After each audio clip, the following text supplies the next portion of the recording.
What's up, everybody? Energy is Love podcast. Here we go. My sponsors. Yes, we do have sponsors for the show. We are always looking for more sponsors. If you want to be a sponsor, contact us, energyislovepodcast@gmail.com, or go online to our Facebook page, Energy is Love Podcast. Reach out, become a sponsor, get your message out there. But as far as our sponsors go, we have Crystal Water Float Spa located in Twilla, Utah. crystalwaterfloat.com or on Facebook at Crystal Water Float Spa. Remember, part of the podcast is bringing awareness to floating, and there's no better place to float than crystal water. Get in that tank, sit back and relax, enjoy everything about it because it's an incredible experience. So if you're here locally in Utah, come and see us. If you're not, go find a tank, get in the water, sit back and relax. You're going to love it. We also have to thank DeBry Man. DeBry Man's been sponsoring small businesses for the past 10 years. The podcast wouldn't be what it is today without the support from DeBry Man. So in the coming weeks and months, we're going to be interviewing some really cool people, and we've already interviewed some really cool people. I love sharing everybody's journey and everybody's story with everybody out there. How many more times can I say everybody? I don't know. Let's see. Everybody? Anyone? Bueller? Well, thank you guys for listening. Thank you for tuning in. It's the Energy is Love podcast. The podcast for what? The universe. Send it out. Namaste. So on this episode of the Energy is Love podcast, I sat down with Crystal Doty. This is episode number 15, and it was super amazing, super wonderful. Every episode's amazing and wonderful, and I absolutely loved getting to meet her, learn all about her. She recently wrote a book titled What Would Angels Do? She also gave me a copy of the book. Thank you very much, Crystal. It's an amazing book. It's available on Amazon. Crystal was a wonderful guest on the show. She's a transformational life coach as well as a certified angel intuitive. So she works with clients, mentors clients really, and she uses her experiences working with the angels and the archangels specifically in doing so. And so this episode, we got into some really deep conversation regarding that work that she does regarding archangels and kind of the ins and outs of all of that stuff. It was super interesting. I learned a lot from sitting down with her. I think you guys will too. Remember, you can find Crystal's book on Amazon. It's What Would Angels Do? So go out and find that. You can always find out more information on Crystal. Her website is clarityistheway.com. It's the same for Facebook as well. So go find her on Facebook and like her page. It's Clarity is the Way. She's got stuff on YouTube. You can go find her YouTube channel and follow her there. She releases a lot of information there. She's on Snapchat. If there's social media, Crystal's doing it. You can find out information about her. So enjoy this episode of the Energy is Love podcast with Crystal Doty. Here we go. You're listening to the Energy is Love podcast. Energy is love. The Energy is the Love podcast. The Energy is Love podcast. Energy is love. The Energy is Love podcast. The podcast for the universe. The Energy is Love podcast. What's up, everybody? Here we are again at the Energy is Love podcast. Thank you so much for tuning in. I have a special guest with me today. Her name is Crystal Doty. It's Doty, right? Yes. How are you, Crystal? I'm fabulous. Thank you for having me on. Well, thank you so much for coming on. So I'm excited to talk to you. I know you just recently wrote a book, and let's talk about that first off so that you have the opportunity. Sure. I wrote a book called What Would Angels Do? And it was something that was quite a magical experience for me. November 11th of last year, I was having one of those nights where I wasn't sleeping very good, kind of tossing and turning, and went into like a state of gratitude. That always helps me relax and to go to sleep and, counting your blessings, that sort of thing. And just feeling really grateful for everything that I've learned from my journey and really developing a relationship with the archangels that I have. And I was feeling thankful that I could be brave like Archangel Michael and be fierce like Archangel Ariel and gentle like Archangel Haniel. And just thinking back on my life of all of the times that I have had the opportunity to embody the archangels and be like them. And then this thought occurred to me, wouldn't it be great if we could all be like the archangels? And it was kind of like this light went off. It was like bing, and for the rest of the night, I thought about the book from cover to cover. And the next morning, I could not wait to get out of bed and start to write it. And to be honest, I've been working with the angels pretty much my whole life. But seriously, and professionally for over 15 years now. And so the book was really just kind of like a heart dump, if you will. It was just Everything opened up and here we go. Exactly. And it was a pleasure. It was fun. I learned a lot while I was writing it. And the actual book was written fairly quickly, comparatively speaking to most people writing books. Was this your first book? Yes. And to be honest, I always wanted to write a book, but I thought it would be more of like a sci-fi type of a book. I had no idea it was going to be like this. And then the editing process is what took the longer time. And I was really thankful for the people that were looking through the book and helping me to express myself the way that it needed to be expressed. You know, at the end of it, I just really feel like we created an amazing experience for people as they read through the book.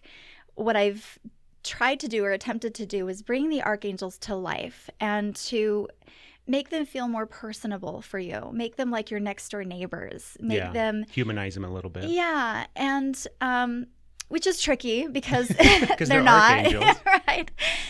But I think that when people think of angels, they think of very soft, gentle, cherub type of Renaissance, type of angels. And my experience, especially with the archangels, that they're extremely bold. They're very assertive. They take a lot of action. And I think that especially for people who are in the healing realms and into spirituality, I'm really passionate about helping us to get that out into the world more, to take more action. And, if you go to my website, I call myself the Modern Mystic. And the reason is that I'm really passionate about helping the spiritual foundations that a lot of spiritual people, New Age people, are into, and helping us to bring that into like our modern times, into the business world, into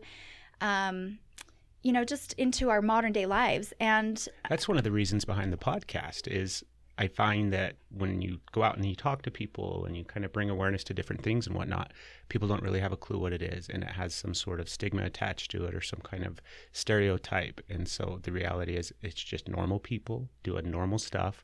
And every now and then we incorporate or attach to or work with an archangel or some sort of universal energy, but it's not crazy stuff. It's just really simple stuff. So true. So true. And definitely I know the stigma you're talking about. When I was kind of coming out of the light worker closet, if you will. How long ago was that? It's been a process over the last 15 years. I will say that the last couple years, I've been way more out than I ever have been.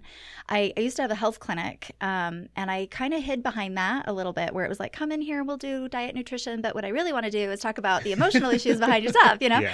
And I think that was a really great experience for me, and it was a good leeway for me. But I think now I really just want to go to the core. Yes, I want to talk health with people, but I really want to talk about like, why are you doing that to your body? And then I just fell in love with being a business owner and the business world and entrepreneurship. And so I want to create a bunch of spiritual CEOs. We need this. I think the world needs this. I agree. I am definitely into breaking up that stigma.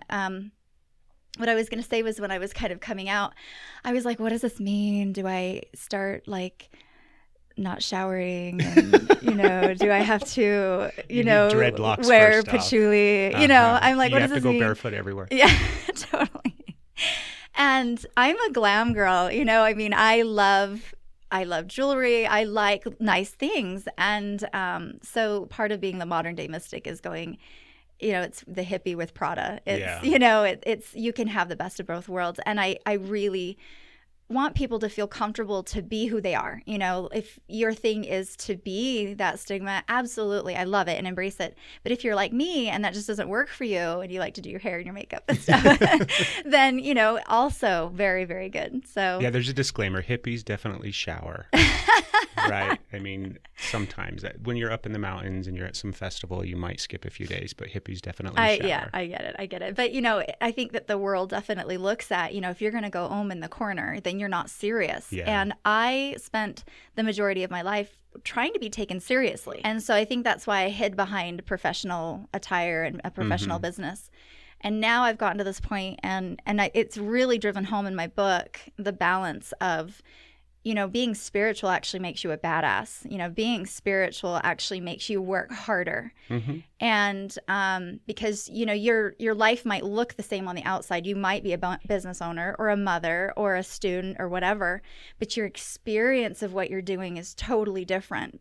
It's deeper. It's more meaningful because of the depth that you've brought into your life and what you're connected to. Yeah. See, I think a lot of times, especially when we talk to people or work with people, you have to kind of get them over the hump of thinking that somehow if they embrace some of this stuff, that their whole life's going to change. And it will to a certain extent, but it's not like suddenly you have to become the crystal healing spiritual guru that sits on mountaintops. Yeah. It's just incorporating and weaving some of the beliefs and some of the different things and aspects and really taking it within yourself, and then you get to sit back and watch and see how much your life changes. Yes. And you'll still, be the professional. You'll still have your job or whatever it is that you're doing, but the way that you move through life is so different.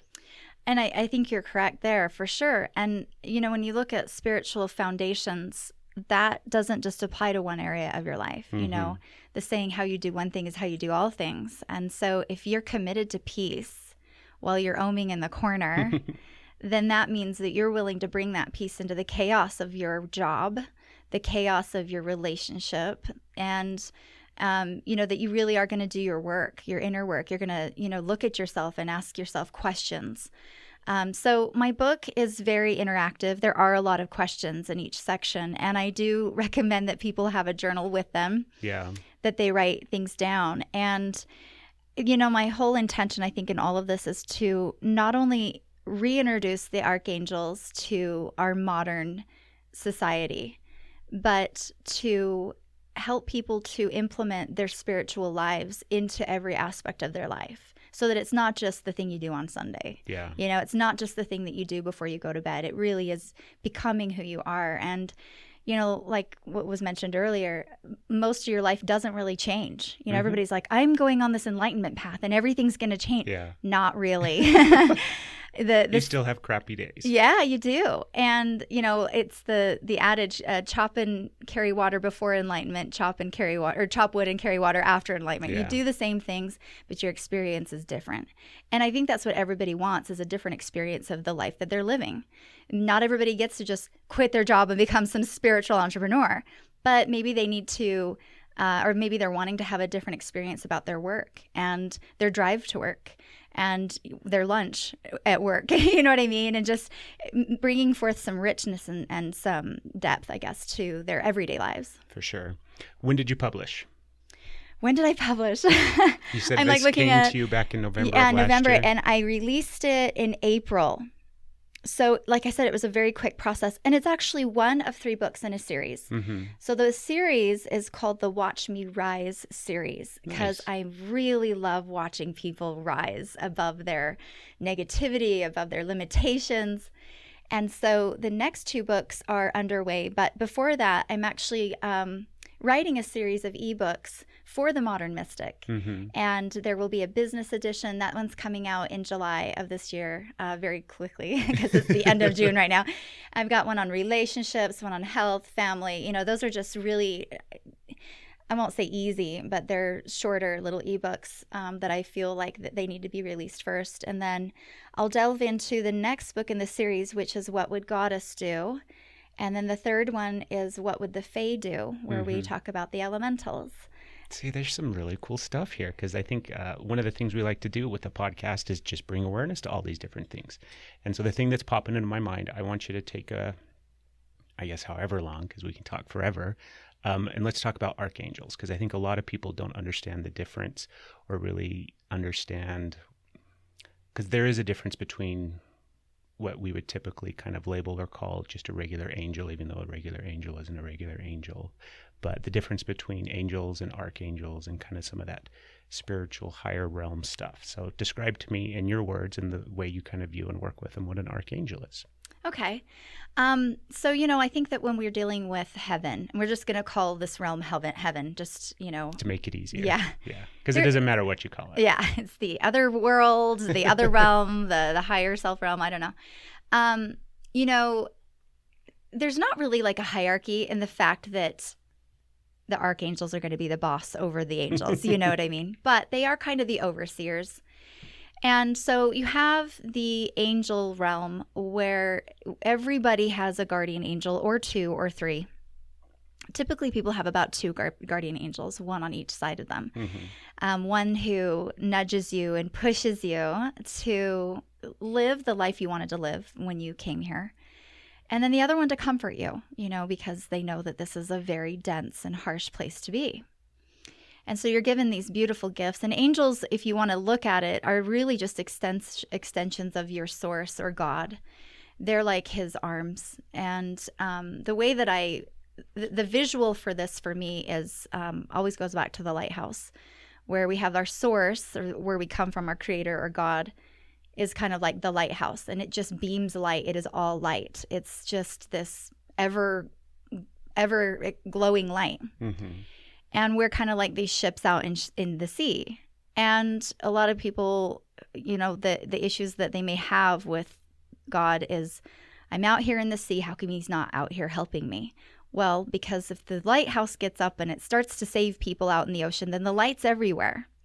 But the light really has to stay where the light is and just beam light and just be light so that we know where to go. Yeah. And then here come the archangels and the angels. They're kind of like the Coast Guard. You have a couple angels on board with you, and they're going to help you steer your ship towards the light. But if you do get lost, if you are in this horrible storm, here come the archangels. And I can't talk about the archangels without getting a little emotional, because they really are my superheroes. I really see them coming to this world like Marvel or DC characters, just they are seriously drop dead serious about saving the world and saving humanity. And so they come out when we call upon them, and they are the overseers.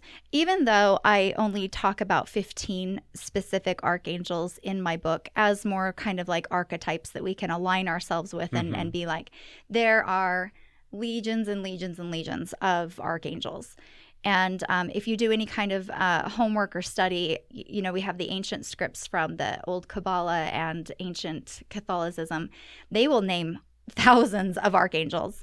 But, for, I guess, the simplicity and the whole point. For our small brain. Right.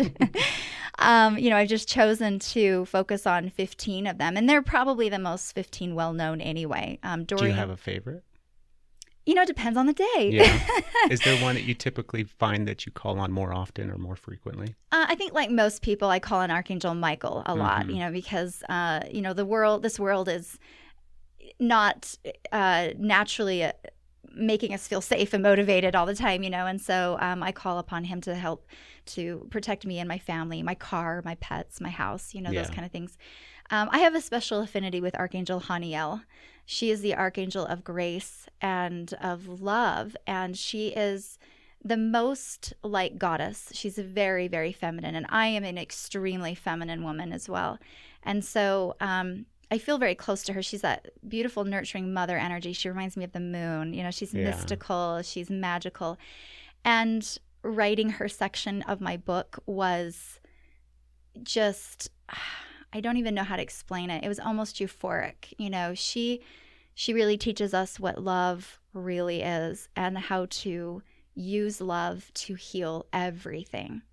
And that's been the name of my game. That's been the story of my life, is just, the basic is love has never been the source of your pain. The withholding or the denial of love is the source of your pain. Yeah. And she just really has an amazing message in there. So, yeah, that's pretty much the archangels. They are the overseers. They're the heroes. They're the people that are here to help us save ourselves. And I say it that way because when I say hero, a lot of people are like, oh, good, if I pray for them to bring me $1 million, right? Nope. But they may give you $1 million idea. And they may not deliver to you your soulmate, but they may urge you to go out one night to meet them. Or, they help us to save ourselves, they may direct us to a certain book or a certain person. And they're all about empowering us, not bailing us out. The Coast Guard doesn't bail us out. They just show us the way. Yeah. When was the first time in your life that you can think of when you kind of, I guess, because most likely I'm guessing it was in childhood or something like that. And looking back, you can kind of recognize it for what it was. But when was the first time you kind of had an experience where you either felt or saw or had some sort of experience with an angel? My childhood was really magical. I grew up in Egypt and along the Mediterranean. Yeah, right. And Morocco. And I got to see the world a lot when I was little. Nice. How long were you, like, when did you move to the States? How old were you when you came? I came over during Desert Storm, so it was 1991 when we came over, and we were actually evacuated. And it was kind of a scary situation, but my dad wasn't with the military. We were just Americans living over there. And we weren't in the Middle East, but we were in Morocco at the time. And of course, there's a lot of Middle East influence there. And a lot of American haters all of a sudden overnight as soon as we declared war. And so it was kind of like, get out of here. Yeah. And I didn't have time to say goodbye to my friends or my doggy or anything. It was just kind of in the night, you know. Because of the way that I grew up, my siblings were all extremely older than me. The next one older than me is like 10 years older than me. So I was very lonely a lot, you know, moving to a new place and having to learn a new language. And I just really didn't have the social life that a lot of little children have. And even preteens, you know, into my preteens, I just didn't have that experience. And so I developed my relationship with the angels because I needed them. And it wasn't even just the angels. I was very much a nature girl. I knew that no matter where we went, no matter where we traveled, I could find a tree. I could find a blade of grass. I could find a flower. I could find a cactus. I could find something to connect to and make my friend for that little while. And so I became very savvy to the fact that everything has a consciousness in this world, you know, as far as nature is concerned. And that nature itself has angels and fairies and elemental type of energies around them. And when I moved here to the States, I went through a lot of culture shock and kind of freaked out a little bit, to be honest. Did you come to Utah initially? I did. Wow. Now, I did spend a year in Connecticut, which was really great. And that was probably the only time in my life that I had friends, you know, and kind of a social life. But even then, the nature was amazing. You know, I was kind of a quirky kid, you know, out in the trees rather than going to hang out with the sleepovers. But so I moved to Utah, and it was kind of a culture shock. And my parents ended up going back to Morocco. And so I really had that abandonment thing that happened. It was just kind of like they left me here with my older sister, who I didn't really know very well. And I got really angry. And I started crying for help and love. And this turned into me running away. This turned into me trying to kill myself.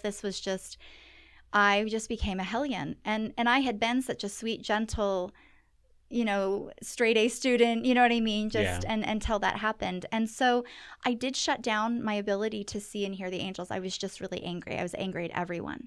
And so I did have that dark period of my life where I just kind of went berserk. And then I ended up getting pregnant in high school. And that really woke me up. That was, to me, so divinely guided. I cannot even tell you what a gift my baby was to me, because the path that I was heading down would never have led me to where I am today had I not had that happen. So, you know, of course, I was very much pushed to give the baby up for adoption, to not do it. You know, of course, I was a crazy girl, you know, like, what are you going to do with a baby?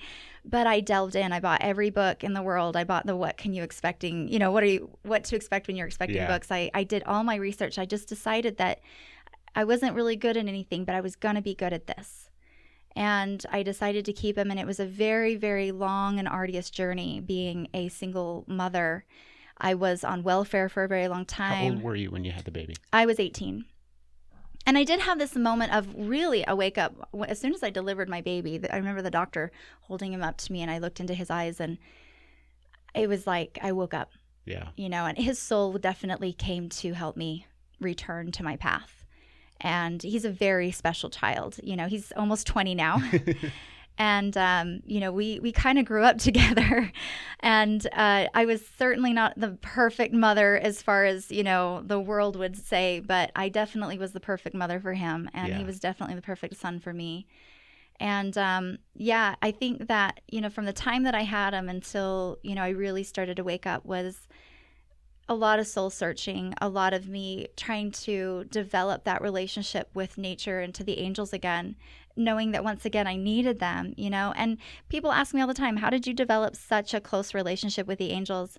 And I tell them all the time, I needed them so much. There was literally nowhere else for me to go. There was in my mind, nowhere else to turn for guidance and wisdom and for anything like that. And so, yeah, that's why is that I just fervently needed that relationship.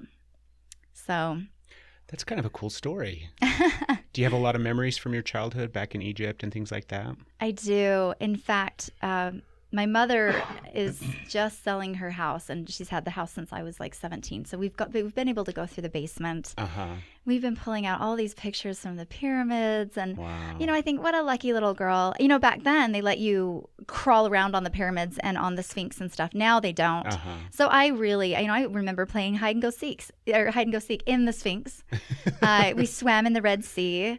The temple of Isis, and I got to be on the Nile, and I definitely know that in some way I needed to be in that energy, in this lifetime and just be there. Well, you got it. Yes. Yeah. So I'm very thankful for my childhood, and in all honesty, I'm very thankful for the abandonment and the stuff that I went through. My calling really is to help people to reawaken their gifts and to really reinstate their connection to the angels. And I had to go through that so that I could do that myself, so that I could really, open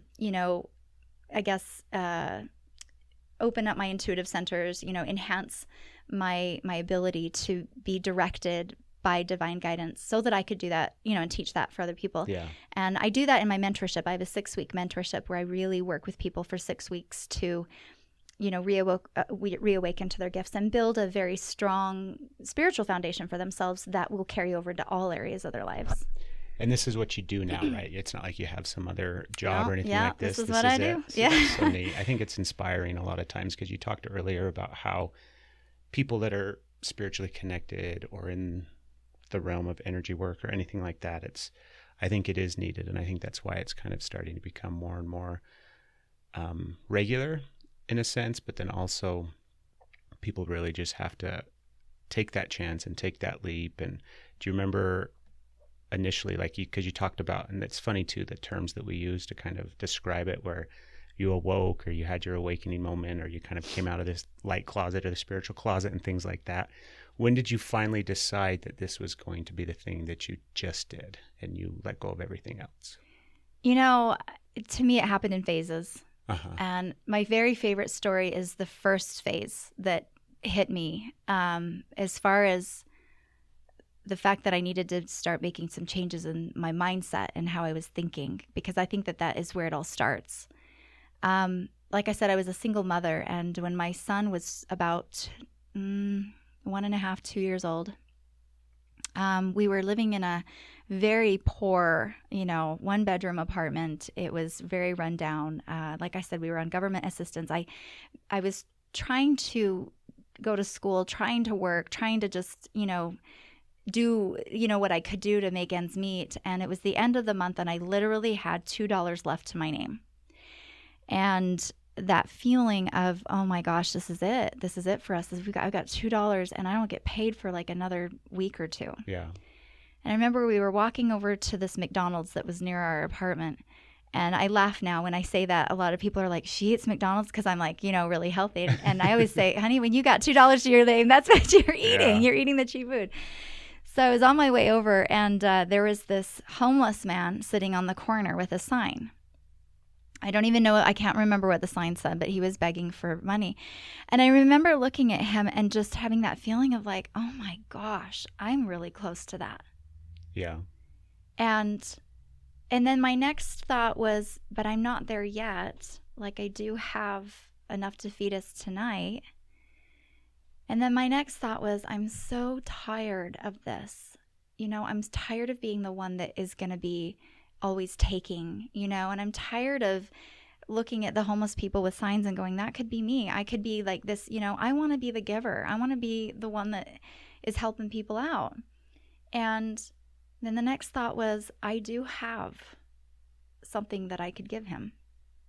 So I gave him half of everything I owned. I gave him $1. Mm-hmm.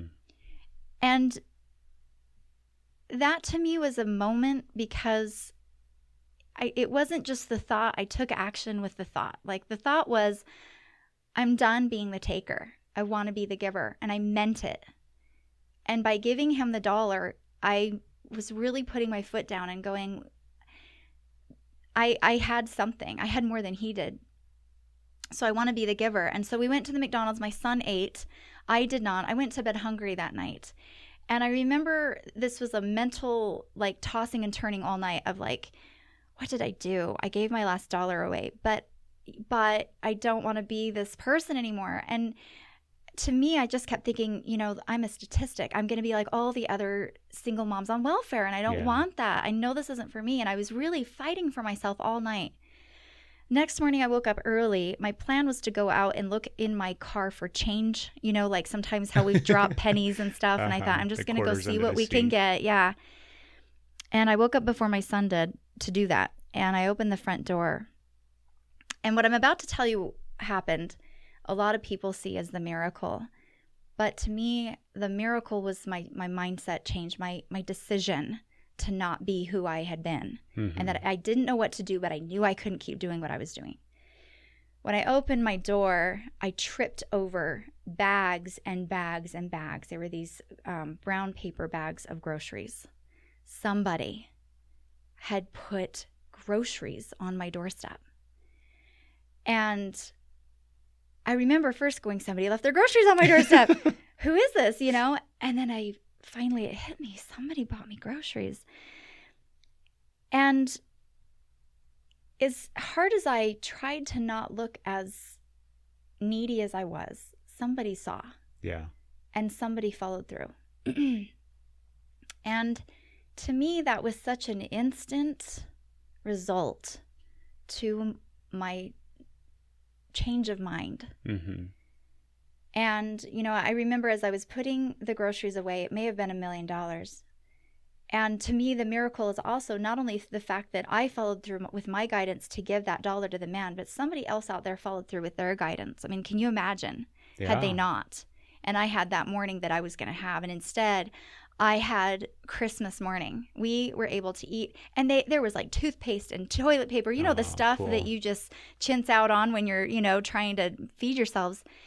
And to me, that was and I'll never know probably who that person was, but that was such an instant result that it was the wake-up call for me. It was when the first idea that I have to change my mind. Mm-hmm. I'd been trying to change so many other things, and I'd been trying to blame the world, and change everybody around me, but it really was like, no, this is me. I've got to change the way I'm thinking.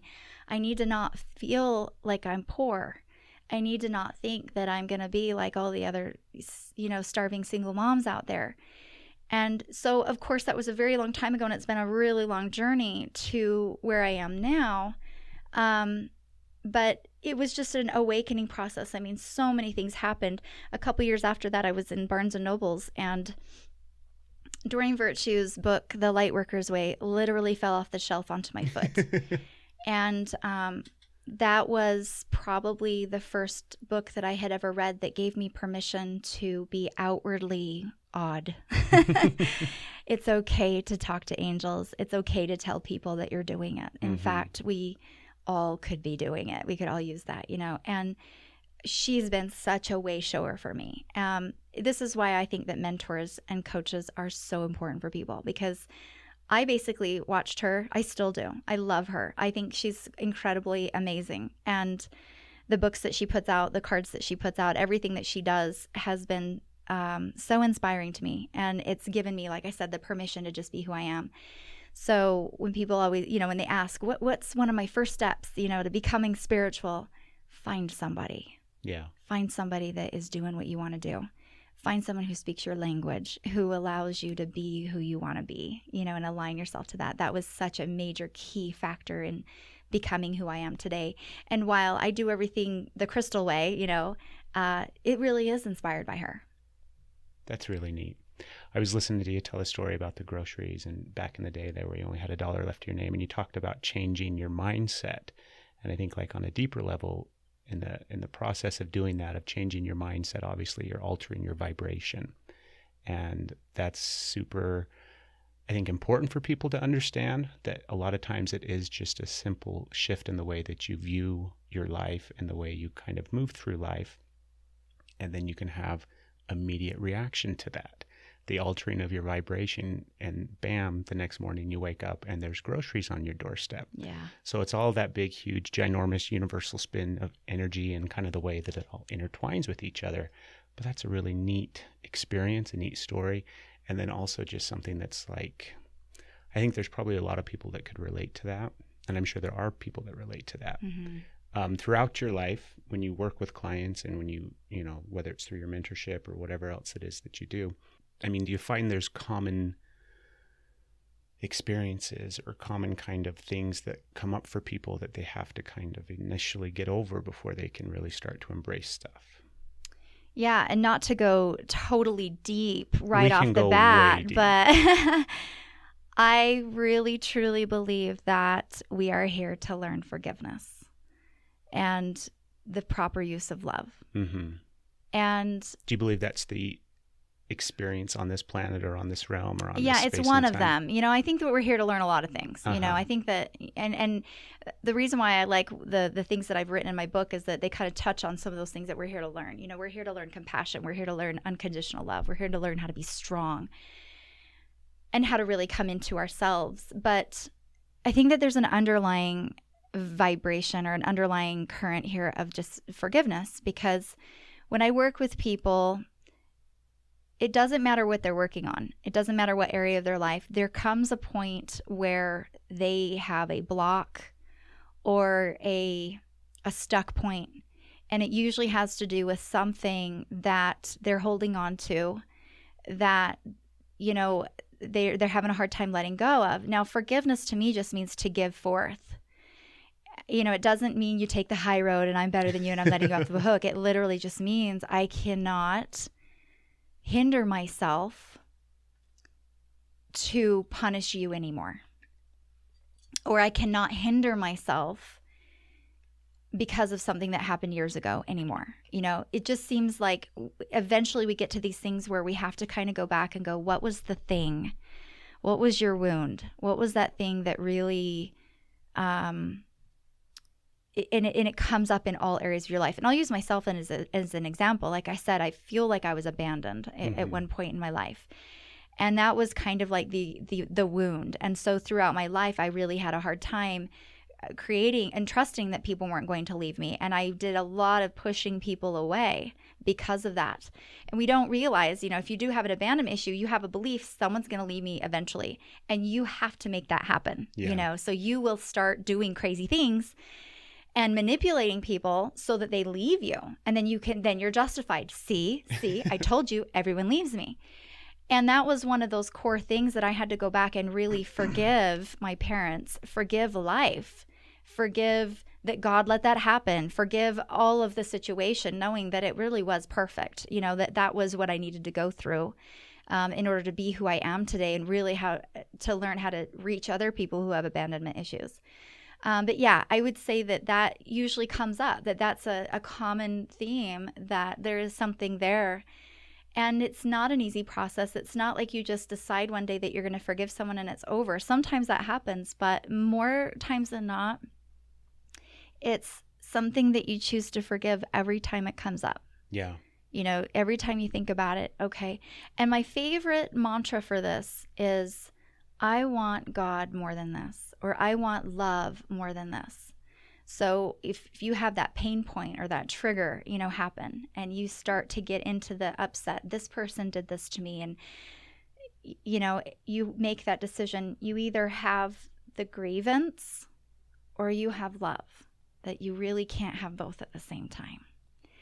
So I love that. To me really helped me. It was like, what do I really want? I really don't want this grievance. I want love more than the grievance. I want my relationship to my source more than this grievance. I want the relationship to the archangels. And that's the kind of decision that you eventually have to make. And that's what helps you to give it forth. And you really are just letting it go, not to condone it, not to say it was ever okay that anything happened to you, but to stop it from happening, because every time you think about it, it's happening. Yeah, you go back to that space, into that energy. Mm-hmm. I want to shift tracks a little bit. One of the things too, I think so many times, and I struggle with trying to describe in a way, because I always reference like the realm of spirituality. And I mean, really just in this community or this experience when it comes to all of these different things, because people think that it's different from normal everyday life and society, and it's not. But for lack of a better term, and to make it easier to talk about, do you have anything? This is kind of, I don't know how to explain this or describe this. So I think a lot of times, because it's no different than religion, it's no different than anything else out there. There's belief systems in place, there's dogma in place, and we subscribe to it in a sense where we take it on, and we might change it or alter it slightly to make it our own, to make it more comfortable. But there's definite kind of belief systems in place already. Are there any of those that you can think of that you've kind of gone through and taken and expanded upon and made them more? So like you take something, for example, we'll just use the concept and idea of past lives. Have you had anything like that where you take it and then you sit with it for so long, meditate on it, think about it, experience something differently, to where now your new belief or your new thought regarding something is completely different than the established norm? Yeah. Does that make sense? Yeah, it's kind of like when you have that shift in awareness, you know what I mean? And you have a whole perception shift. I feel like that was a super long, convoluted question. No, that's okay. I'm trying to think of the word too. It's a paradigm shift, I think, is what that is. I mean, literally, do you just think of shit differently than normal people do? Yes. Yeah, and I think that goes back to the basis of being a modern day mystic, where even if you are religious, to me, the foundations of spirituality doesn't really have a dogma. They have more to do with your commitment to certain aspects like peace, compassion, forgiveness, and connection. And of course, expressing unconditional love. And whether you're religious or not, you're going to have those things. Whether you are spiritual, whether you're believing in whether you're Hindu or Mormon or whatever, you're going to have that commitment to those things, or you're not. You're going to have a commitment to God, or you're not. And so to answer your question, I think that that's an important part of spirituality, and developing that is to look at something from all points of view.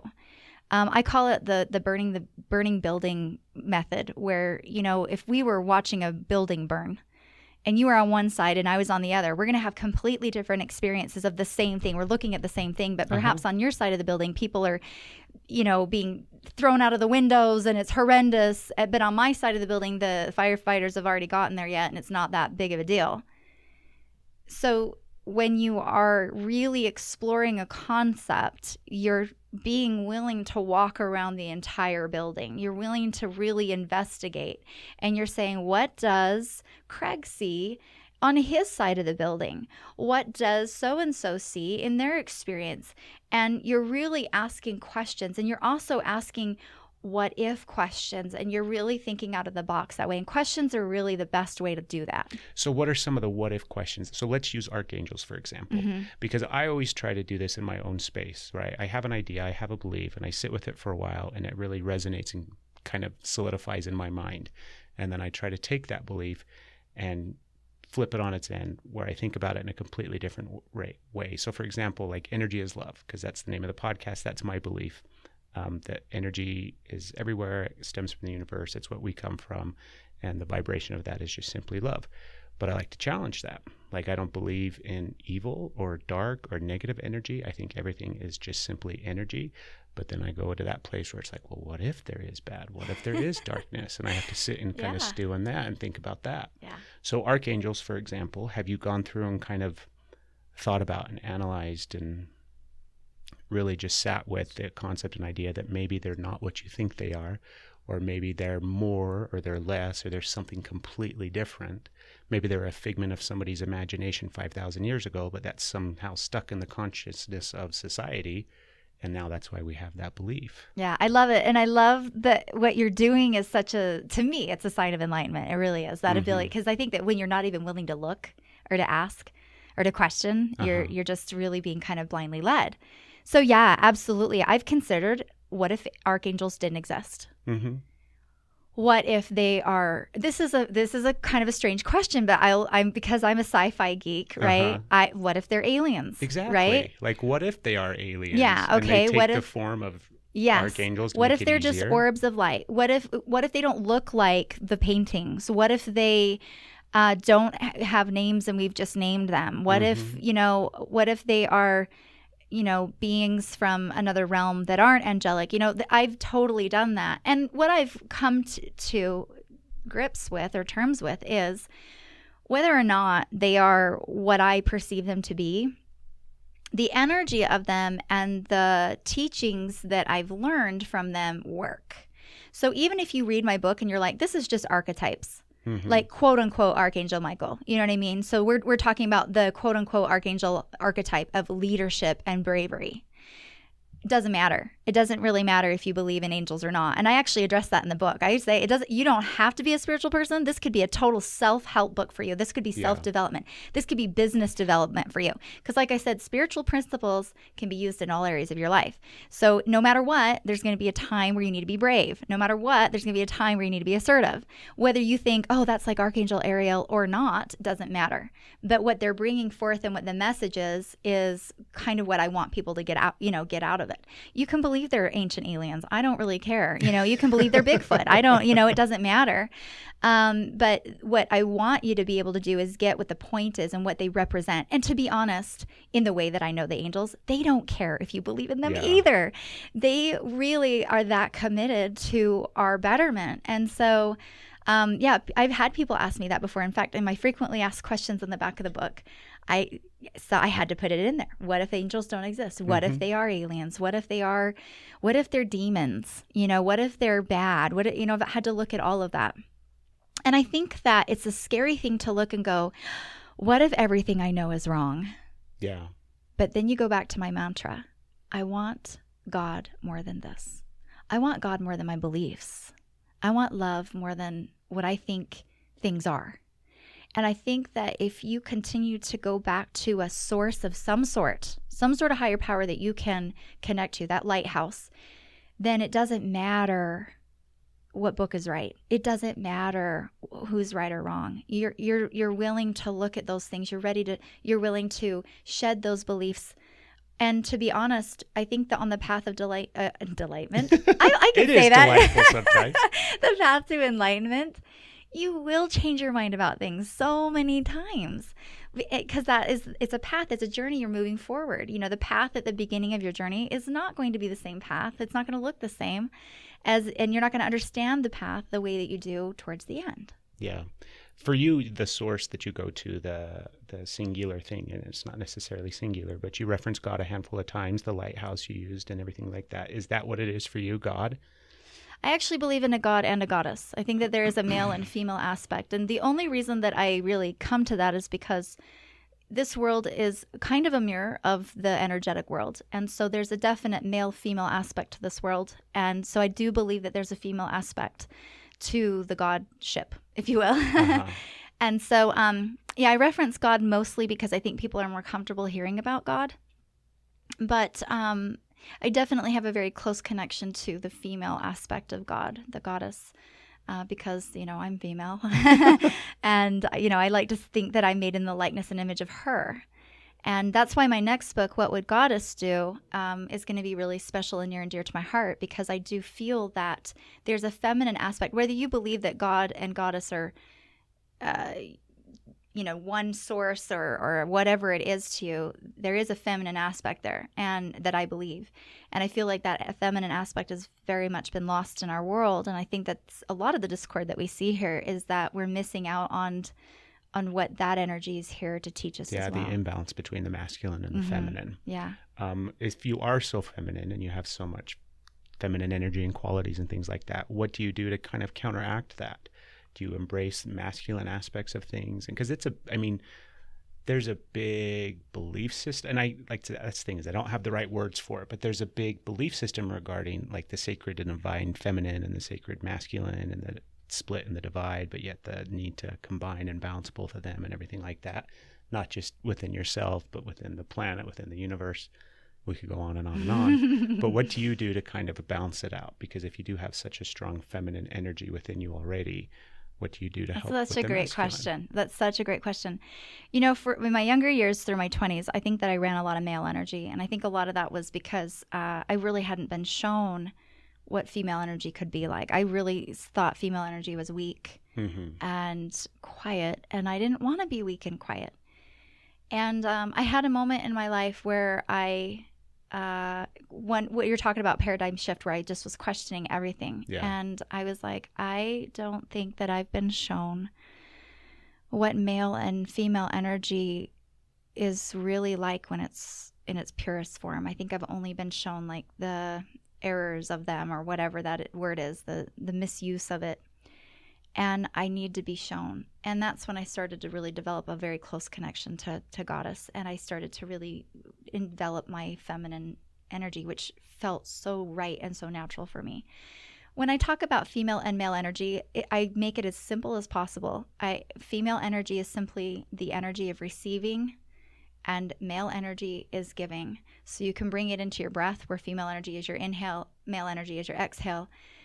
This is the part of you that receives insight, receives goodness from the world, and the male part of you is the part of you that gives, or that does the work, that expresses that insight into the world and is generous. And I always use the example of the sun and the moon. And to be honest, I think that this is the most purest form of male and female energy that we can see, because they're not misusing their power. But you've got the sun, who's very male energy. He's consistent. He's up, he's down. He's up, he's down, right? And he's only giving. He gives all of his light to the world and to the moon and to everything. And after all this time, he never says to the world, you owe me, right? He's just fully, generously giving forth. And then you have the moon, who is very cyclical, which is very feminine, and she is reflecting. The only reason she's glowing is because she's receiving all this light from the sun. And she does her own thing. Where is she right now? We know where the sun is, okay? Because we can see that it's up right now. But we have no idea. She does her own thing. Like, she's up at 3 in the afternoon. She's up at 3 in the morning. Who, you know, but if you knew the method of her madness, if you knew her cycle, it wouldn't seem so crazy. But if you don't, she's all over the place in her cycles and rhythms. She just does her own thing.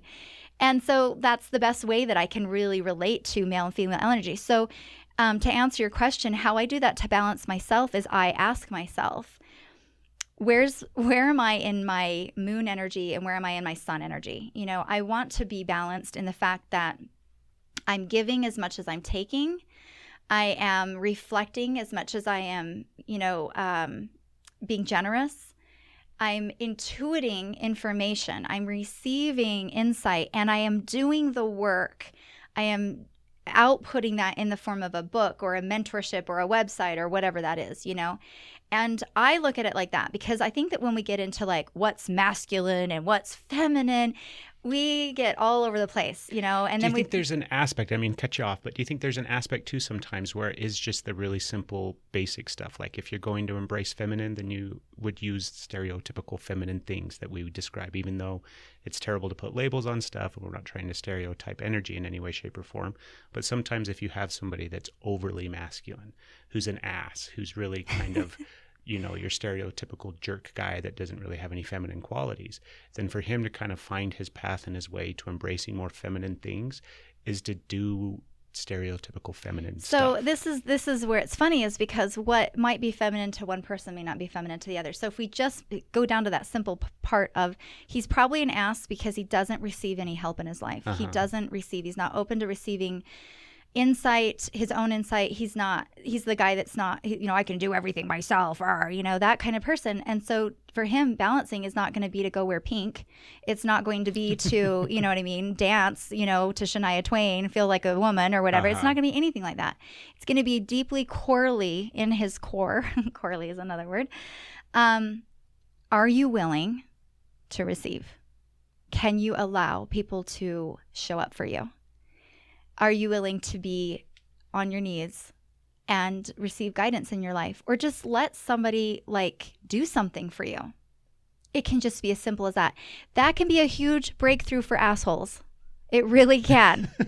You allow somebody who has their walls up so thick like that to finally be held by another person, to trust that somebody is going to show up for them, is huge. How do you get that guy there, though? Like, in my mind, and I'm not trying to, we're not by any means having an argument, but how do you get that guy to that point where he's going to let somebody not just do something to him? Because what you're talking about is somebody really opening up their heart and letting love and light and emotion in, and having the opportunity to feel that emotion, because a lot of times men are just so disconnected from emotion. How do you get him to that point where he's actually able to open up and feel? Well, you can't get anybody to do anything. You're right. How would you help or guide? I would say men need men. Men need other men. We are very tribal, just like women need other women. Men need men. And unfortunately, in our kind of culture, in our Western culture, we're confined to our homes. A lot of housewives they experience depression and anxiety because we are tribally programmed, and women would gather together and be together and help each other. And same thing with men. Men train men mature men, men, and so it really does take somebody who's going to go out and try to find their tribe. And like I said, you really can't get anybody to do anything, but you can be the best example that you possibly can be for that person. You can assume the lighthouse position yourself if you want. And, as a man, begin to form a man tribe. And these are not feminine tribes at all. You guys get together and do whatever. I have no idea what guys do when they're together, but, you do your guy stuff. And, I understand testosterone. It might be arm wrestling and fishing. I don't know. But whatever that is, that's what guys need. And so if you have a man that's kind of being an asshole like that, it's usually because he's solitary. It's usually because he's completely disconnected from his tribe. And, it's easy to receive from a tribe. If he was to join up with a group of men who were all doing their work as far as spiritual work and learning how to show up for women or show up for the world and do the things that they were here to express into the world, it would be easy for him to embrace that feminine part. And I know that sounds weird. Go be with a group of men to learn how to balance your femininity, but the point is that in that tribe, he would be giving and taking. It would balance him out. Mm-hmm. So that's one thing in our society that I wish we would change, is that, everybody is so solitary. I see men walking down the sidewalk with their important suits and their briefcases, and they're so alone. I was raised by a father who I feel was extremely alone. He was a high business guy, and he had fancy stuff, but he didn't have a tribe. He didn't have a group of men that were slapping him on the back and going, good job, buddy. And I think that the same thing goes for women. I see women who are very depressed, and they're trying to find their tribe, and they don't know where to look, and we just don't have those kind of things really set up for ourselves right now. But I don't really have a solution to that, but I'll tell you what the problem is. I don't know how to create tribes right now. Although I will say that there's a lot of men I've known and a lot of people that are kind of creating like these mastermind groups and these, getaways, mm-hmm. where you kind of go and you kind of do these tribal things together, vision quest type things. I say all for it. You know what I mean? Of course, do your research to who's conducting them. But I understand why that's really popular right now is, these, especially for entrepreneurs, people who, I don't know if you've ever seen the mastermind groups. You know what I mean? It's like, come do this thing. And I totally get why that's attractive. It's because we're very much missing that. Yeah, that's we could probably sit here and talk all day long about the sacred masculine and the divine feminine and all the different aspects of it, but after a while it gets kind of overwhelming and daunting. Totally. I get it. Yeah. I mean, it's easy to identify some of those problems, and it's sometimes easy to come up with some different ideas or solutions or things to try, but in the end I think that's a paradigm that needs to be shifted significantly. Yeah, and we're heading there. Like I said, I see it happening. I see that's why organized religion is so wonderful for people, because they do have their tribe in that way. You know what I mean? They can get support there if they're looking for it. Did you grow up with any sort of religion? My parents were LDS, they were Mormon, but because of where we lived, I never really had that experience. Yeah. And I really didn't have that experience until I moved here when I was an older teenager. And it just, by then, I think I had just seen so much of the world, and I had seen so many different ways that people worshipped. In my class when we were in Morocco, Not only was I the only American, I was the only, Christian type raised child. Everybody else was Greek Orthodox or Jewish or Muslim or Hindu or, I think I had a Buddhist in there. We just had, and it really was awesome. I definitely learned how to integrate with anybody, you know what I mean, and how to respect everybody. But I will say the fun part of that is that I got to grow up celebrating every holiday. It was like, we just got done with Ramadan, but now it's Hanukkah, and then it's Christmas. And, it was a lot of fun. I think that we miss out on a lot of holidays here. Yeah. When I moved here, I'm like, really? We just have the 4 seasons? All right. That's cool. I mean, it gives you a greater appreciation for cultures across the globe and everything. That's way neat. Yeah, and I think that's the reason why I just couldn't fit into a box. I just saw so much, that it was like, it's really hard to just pick one dogma, when there's just so many amazing things that I love about them all. I've kind of incorporated them all into my life. So. Yeah. I want to talk more about what specifically, give me something, whether it's recently or, in your life that you have taken and really analyzed and shifted and changed from what would typically be the norm, some perspective, some belief system. I think that we kind of hit on my big one, and that was the stigma of being a spiritual person. That was a really big one for me. I think that also talking about the male and female stuff, that was a big one for me too. It was really hard to trust men until I really balanced my relationship to, the male aspect. But you know what? I will say, just bringing up a new topic, probably love. I think that when I was younger, I thought that love meant I don't know how to word this. Love meant that you would do anything for anybody, even be a doormat type of a thing, And so I love this person, so I'll let them treat me this way. Yeah. And love to me has really become more about my self-love. I love myself enough to not be treated certain ways. And I love that person enough to not let them treat me that way, So I think that my idea of what love is and what you do for love and what you allow love to do through you has definitely changed in that. My idea of love is that it's more of just our essence, like you said, and it's just that natural flowing essence that we have all the time, and that there's either love or a cry for love. And so, when you said, I don't really believe in evil or darkness, to me, it's kind of like there's either love or the absence of it, And so whatever we do in our crying for love, however crazy we get, whatever angry story we create, at the end of the day, all it is a cry for love. And so I think that my use of love is now, when I look at discord, instead of labeling it as, I might say, oh, that's angry or that's really bad, but I'm noticing that it really true is a call for love, and that the solution to that is to answer that call with love. And I feel very peaceful about that mind state when it comes to terrorism and when it comes to the stuff that goes on in our society with our politics and even down to my own personal life, my own discord and chaos. It's either love or a cry for love. And we answer those things with love, because that's what it is. It's the absence of it. And so, I think that for me was a very, very big shift in that, because before I think it was like, I love you. No, I don't. I'm going to withhold love. And it's like, no, there can always be love that is streaming forth from me.